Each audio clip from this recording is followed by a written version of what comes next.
বাংলাদেশেই শুধুমাত্র টাকা দেখেন কতগুলো দল আছে, বাংলাদেশে কতগুলো দল আছে, জামাত ইসলাম, হেফাজত ইসলাম, চরমোনাই পীর, এরপরে এই দেশে যত রকম দল রয়েছে এত দল কোন পৃথিবীতে আমার মনে হয় নাই।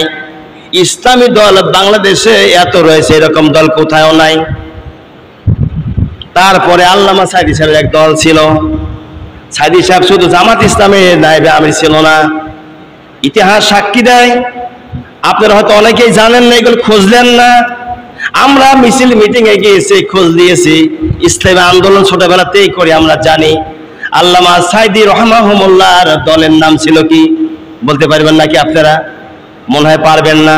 আমার কাছে স্পষ্টভাবে শুনুন, আল্লামা সাইদি রহমাতুল্লাহ আলাইহির দলের নাম ছিল ইত্তেহাদুল উম্মাত বাংলাদেশ।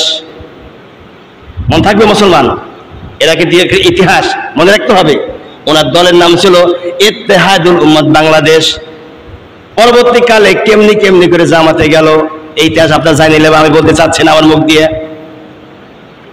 1982 সালে যখন পাবনা টাউন হল ময়দানে উনি মাহফিল করতে আসলো, সম্ভবত ওই মাহফিল ওনার হাতে হাত দিয়ে বললাম, যতদিন পর্যন্ত আপনি ইসলামী আন্দোলন করবেন, এই দলটারে বাংলার জমিনে প্রতিষ্ঠিত করার জন্য সংগ্রাম করবেন, আমি কুতুব আপনার সাথে থাকবো আজীবন ধরে, মৃত্যুর আগ পর্যন্ত থাকবো। কিন্তু কেমনি কেমনি করে জামাতে চলে গেলাম, জানলাম না, বুঝলাম না।